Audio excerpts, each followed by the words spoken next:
आज के दौर में अनेक देश ऐसे हैं जहां महिलाओं का अनुपात मर्दों से बहुत अधिक है। कई पूर्वी यूरोप के देश इस समस्या से पीड़ित हैं। आप YouTube पर वीडियो देख सकते हैं कि उन देशों में क्या हाल है, कैसे वहां की जवान लड़कियां हर मुमकिन कोशिश करती हैं कि किसी प्रकार की किसी युवक की नजरों में आ जाएं और वो उनसे शादी कर ले इससे पहले कि उनकी जवानी साथ छोड़ दे। ऐसे एक नहीं बल्कि असंख्य वीडियो आपको YouTube पर देखने को मिल जाएंगे, जिससे अंदाजा होता है कि ये समस्या कितनी बड़ी है। जरा दिल पर हाथ रखकर सोचिए, यदि जवान और सुंदर लड़कियों के लिए ये समस्या है कि कहीं वे बिना विवाह के ना रह जाएं, तो फिर विधवाओं से, जिन औरतों की उम्र कुछ अधिक हो गई है, जिनके पति ने उन्हें त्याग दिया है या जिनकी तलाक हो गई है, उनसे कौन शादी करेगा।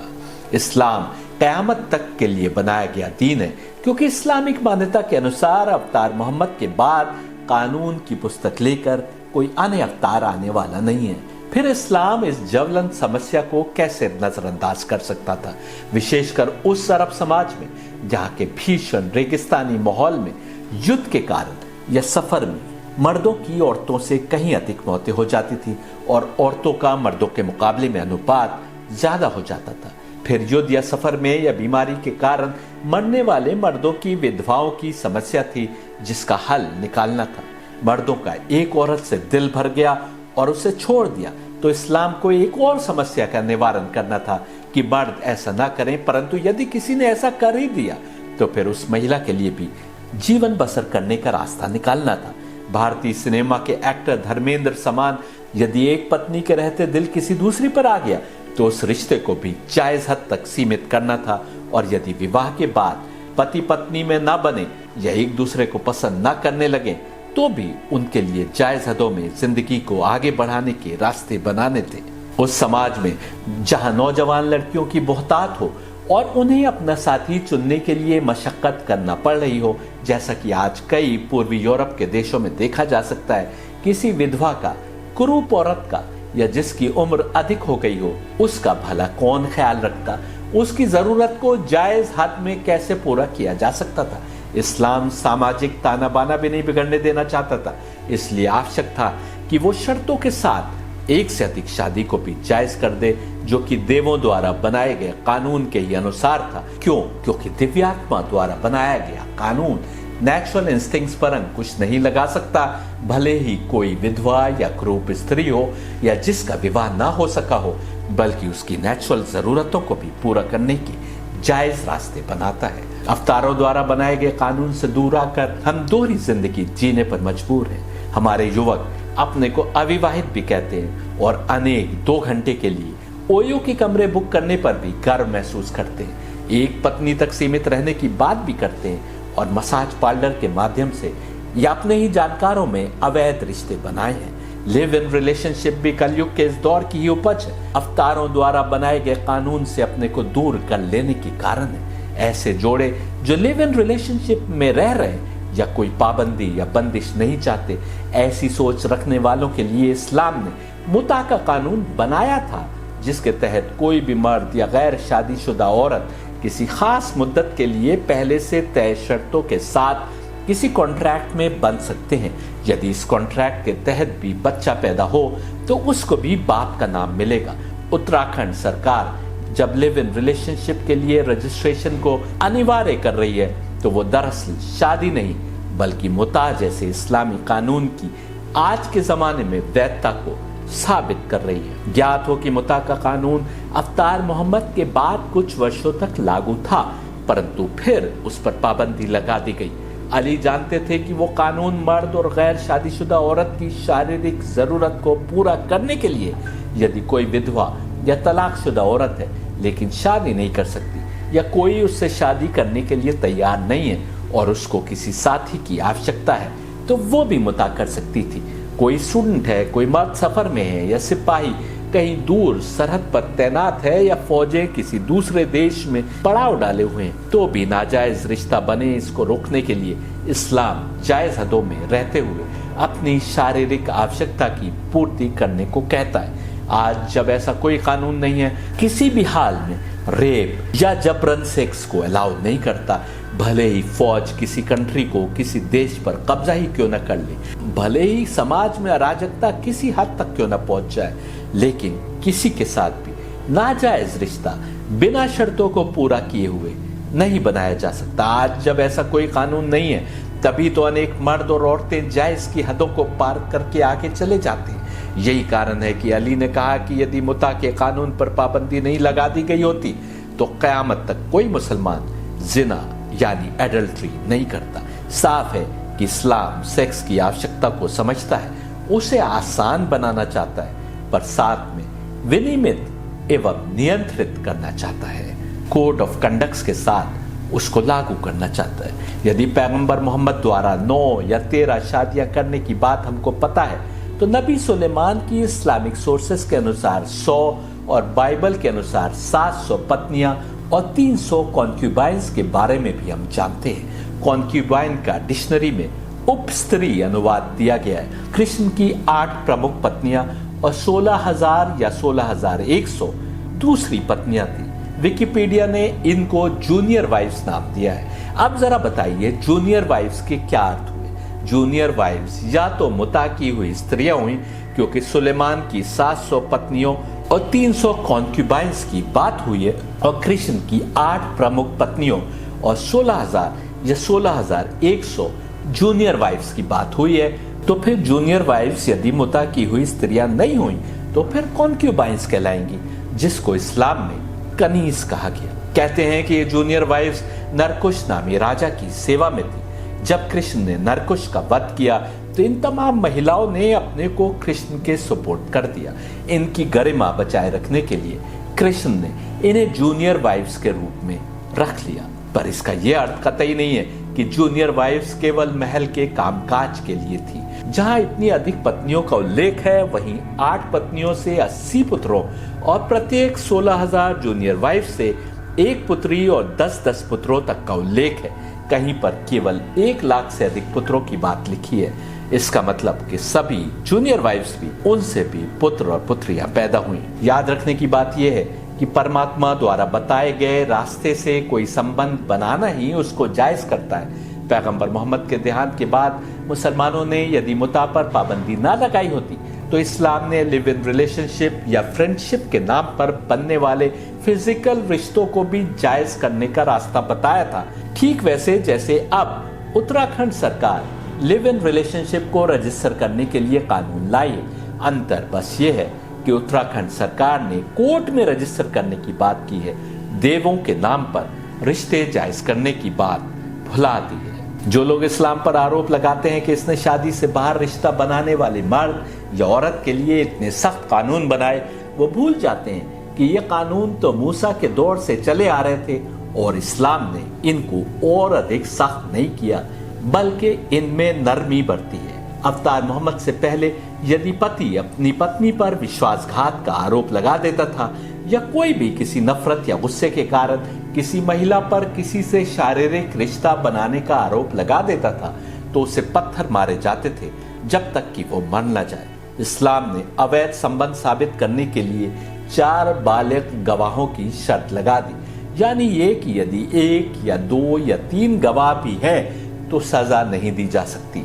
जरा सोचिए, 4 बालिग गवाहों को दिखाकर यदि कोई अवैध संबंध बना रहा है तो फिर उसे सोशल या मॉरल वैल्यूज की जरा भी परवाह नहीं है, तभी तो वो ऐसा कर रहा है। अन्यथा कौन अक्लमंद मर्द या औरत ऐसे हालात में अवैध रिश्ते बनाएगा कि 4 गवाह खड़े हो जाए।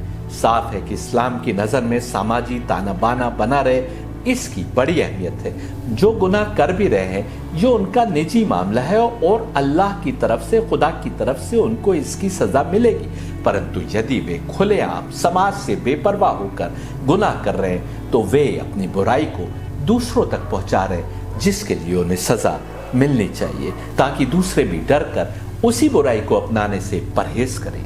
ये भी सोचिए कि यदि इस्लाम यहूदी और ईसाई दौर से चले आ रहे कानून को यूं ही रोक देता कि कोई अडल्ट्री करते पकड़ा जाए तो उसे मौत की सजा नहीं दी जाएगी, तो मैसेज ये जा सकता था कि इस्लाम अडल्ट्री का समर्थक है। लेकिन इस्लाम ने गवाहों की शर्त लगा दी, वो भी 4 गवाहों की, ये दरअसल सजा को समाप्त करने के बराबर ही था, सिवाय उन मर्द और औरतों के लिए जो समाज से बेपरवाह होकर खुलेआम अवैध रिश्ते बना रहे हो। इस्लाम ये भी जानता था कि जुल्मत यानी तमस इन्हीं दिव्यात्माओं द्वारा या परमात्मा द्वारा दिए गए कानूनों को तोड़वाने में लगी है। जमीन पर हमारी परीक्षा इतनी आसान भी नहीं है। दिव्यात्माएं यानी नूरानी रूहें यदि मार्गदर्शन करने में लगी हैं, तो जुल्मत यानी तमस हमें उस मार्ग से भटकाने में लगी है। यदि इंसान पूरी तरह दुनिया के लोभ और आकर्षण से निकलकर परमात्मा का ही हो जाए, तब तो वो मोक्ष पा ही लेगा, परंतु ये आसान भी नहीं है। विश्वामित्र मोक्ष के करीब हों तो भी जुल्मत यानी तमस उनको नीचे खींचने के लिए सेक्सुअल आकर्षण का प्रयोग करती है। परंतु अनेक लोग हैं जो गुनाह करते हैं परंतु पश्चाताप कर लेते हैं, तौबा कर लेते हैं। ऐसे में कुरान उन्हें भी माफ कर देने की बात कर रहा है। कुरान 39:53 कहता है, से oh my servants who have transgressed against themselves by sinning, do not despair of the mercy of Allah. Indeed, Allah forgives all sins. Indeed, it is He who is the forgiving, the merciful. यदि तुमने किसी को गुनाह करते देखा भी है, तो इस्लाम तुमको किसी और से उसकी बात करने की अनुमति नहीं देता। इसको गीबत कहा गया है। गीबत को अपने मृत भाई का मांस खाने के बराबर गुनाह बताया गया है। सोचो इसके पीछे क्या कारण हो सकता है। अल्लाह जानता है कि जिन लोगों को उसने मासूम यानी गुनाहों से पाक बनाया है, जैसा कि सूरह अहज़ाब 33:33 में बताया गया, उनके अतिरिक्त हर किसी पर तमस यानी जुल्मत अपने डोरे डालने में लगी है। वो उन पर ही अधिक शक्तियां और जोर लगाती है जिनके बारे में जानती है कि वे सीधे सच्चे मार्ग पर हैं या उस मार्ग पर आ सकते हैं। विश्वामित्र जैसे अनेक हैं जो मोक्ष के पथ पर अग्रसर थे, लेकिन तमस यानी जुल्मत ने एक सुंदर नर्तकी के माध्यम से या किसी और माध्यम से उन्हें नीचे खींच लिया। कोई कैसे खींच लिया जाता है, कोई कैसे, क्योंकि किसी में कोई कमजोरी है, किसी में कोई और। गुस्सा, ईगो, लालच, ईर्ष्या, दौलत की चाह, ताकत का नशा, कुर्सी का खिंचाव, इंद्रियों का आकर्षण, ऐसी अनेक कमजोरियां हैं जिनके माध्यम से तमस यानी जुल्मत हमको दुनिया की ओर और फिर अपनी ओर खींच लेती है। इस्लाम तुम में से हर किसी के गुनाह छिपाने को कहता है, इसलिए कि वो जानता है कि तमस यानी जुल्मत उतनी ही ताकतवर और शक्तिशाली है जितनी हिदायत की ताकत। मुमकिन है कि जिसने किसी कमजोर लम्हे में कोई गुनाह किया हो और उस गुनाह पर उसे पश्चाताप हो, उसने तौबा कर ली हो, और जिस समय तुम उसके गुनाह को दूसरों को बता रहे हो, उसका रब उसके गुनाह को माफ भी कर चुका हो, जैसा कि कुरान की आयत से जाहिर है, क्योंकि वो माफ करने वालों में भी सबसे बड़ा है, रहम करने वालों में भी सबसे बड़ा है, हमको चाहने वालों में भी सबसे बड़ा है। और वही परीक्षा हेतु तमस यानी जुल्मत का बनाने वाला है, इसलिए जानता है कि वो कैसे कैसे डोरे डालती है। गीबत को बड़ा गुनाह बताने का एक और कारण भी है। इस्लाम के अनुसार कुछ गुनाहों की सजा उस समय तक नहीं दी जा सकती जब तक 4 लोग उस गुनाह की गवाही ना दे दें। ऐसा इसलिए क्योंकि इस्लाम जानता है कि हर आम इंसान कमजोरी के पलों से गुजरता है। यदि किसी ने कोई गुनाह किया और तुमको उसकी खबर है, तो भी इस्लाम अपने अनुयायियों को दूसरों तक उस बुराई को पहुंचाने से रोकता है। जहां बुराई हुई वहीं उसको दफन कर दो। उस इंसान को उसके हाल पर छोड़ देना चाहिए जब तक कि गवाही देने को 4 गवाह सामने ना आ जाएं, यानी जब तक कि वो समाज में खुलकर बुराई न कर रहा हो। 4 गवाहों का सामने आने का अर्थ है कि अब ये उसका निजी गुनाह नहीं रहा, बल्कि उस व्यक्ति के गुनाह से समाजी ताना बाना बिगड़ने का डर है। इसलिए अब उसको सजा देना लाजमी है। जिसको तुम बहुत बड़ा ज्ञानी, बड़ा प्रचारक, गुरु आदि समझ रहे हो, यदि वो सत्य मार्ग की ओर अग्रसर है, तो ये समझ लो कि तमस यानी जुल्मत उसके खिलाफ अपने तमाम कारिंदे लगा देगी। मुमकिन है जब तुम उसके किसी बुरे कारण को दूसरों को बता रहे हो, तमस यानी जुल्मत ने उस समय तुम्हें छोड़ रखा हो, लेकिन उस व्यक्ति के खिलाफ अपनी तमाम ताकतें और कारिंदे लगा रखे हो जिसको तुमने गुनाह करते देखा। कौन बेहतर हुआ, जिसको तमस यानी जुल्मत ने छोड़ रखा है कि इसको बहकाने की जरूरत नहीं, या जिसके खिलाफ उसने अपनी तमाम ताकत और कारिंदे लगा रखे हैं और फिर तुमने उसको कुछ बुरा करते देखा। हमको क्यों गीबत यानी किसी की बुराई को दूसरों को बताने से रोका गया, उसका एक और कारण भी है। जॉन 7:53-8-11 के अनुसार फारसी लोग ईसा के सामने एक औरत को पकड़ कर लाए और उनसे पूछा कि क्यों ना इस औरत को यहूदी कानून के अनुसार मार देना चाहिए, जो अवैध संबंध बनाते पकड़ी गई है। यहाँ पर उल्लेखनीय है कि यदि औरत को अवैध रिश्ता बनाने के लिए पकड़ा गया होगा तो उसके साथ यकीनन कोई पुरुष रहा होगा, लेकिन केवल बेसहारा औरत को लाया गया, जो दिखाता है कि मेल शोविनिस्टिक सोसाइटी में मर्द के लिए अवाम ने भिन्न कानून बना रखे थे और औरत के लिए भिन्न। इस्लाम ने यहाँ भी बराबरी दिखाते हुए यदि औरत और मर्द के लिए अच्छे कर्म का एक इनाम बताया तो बुरे कर्म की भी एक ही सजा बताई। ईसा भी उसी सोर्स के अवतार थे जिस सोर्स से बाद में और पहले अवतार आते रहे। वो उन लोगों का पाखंड देख रहे थे। ईसा ने उनकी बात को नजरअंदाज करना चाहा, लेकिन वो लोग इस जिद पर अड़े रहे कि ईसा अपना फैसला सुनाए। ईसा ने उनसे कहा कि इस औरत पर पहला पत्थर वो मारे जिसने स्वयं कभी गुनाह न किया हो। तमाम लोग पीछे हट गए, क्योंकि उस समय थोड़ी थोड़ी मॉरलिटी तो शायद बाकी थी कि अपना आकलन अपने अंदर कर रहे थे। आज तो हम केवल दूसरों में बुराइयां ढूंढते हैं और अपनी बुराइयां किनारे कर देते हैं। ये तो उस समय की बात थी जब गुनाह समाज में इतने हावी नहीं हुए थे। आज जब हम कलयुग के अंत की ओर अग्रसर हैं, बहुतेरे लोग विवाह को मात्र औपचारिकता मानते हैं। निचली और ऊपरी सोसाइटी में रिश्तों की पाकदामनी कम से कम होती जा रही और कई लोग चैस्टिटी, लॉयल्टी, पतिव्रता आदि शब्दों को मिडिल क्लास सिंड्रोम नाम देते हैं। थाईलैंड जैसे देशों में मसाज पार्लर के नाम पर सेक्स मंडियां जो बनी थी वह भारत में भी इंपोर्ट होकर आ रही हैं। ऐसे दौर में मुमकिन है कि कोई बुराई हम में ना हो, दूसरे में हो। हमको तभी दूसरे की बुराई दिखाई देगी जब वो बुराई हम में नहीं होगी, लेकिन हमको समझना चाहिए कि हम में हो सकता है कुछ और बुराई हो। यदि हम आज कलयुग में जीवित हैं तो साफ है कि कोई न कोई बुराई हमारी आत्मा को भी घेरे है, जिसके चलते हम आज तक मोक्ष यानी निजात नहीं पा सके। ऐसे में दूसरों की बुराइयां ढूंढने का क्या अर्थ है? अपनी चिंता करना ज्यादा आवश्यक है। शादी के बाहर मुसलमान मर्द या औरत के लिए जायज नहीं कि वो किसी भी गैर औरत को छूना तो दूर, उसकी ओर आंख उठाकर भी देखे। केवल कुछ करीबी रिश्ते हैं जिनकी ओर कोई मुस्लिम मर्द आंख उठाकर देख सकता है, वो भी जायज हुदूद में रहते हुए। जो लोग मुसलमानों पर लव जिहाद का आरोप लगाते हैं, वे भूल जाते हैं कि इस्लाम तो उस औरत को छूना तो दूर, उसकी ओर आंख उठाकर देखने से भी रोकता है, जिसके लिए कहा जाता है कि मुसलमान नौजवान बहला फुसलाकर उसे अपने धर्म में लाने के लिए फंसाते हैं जिहाद के नाम पर।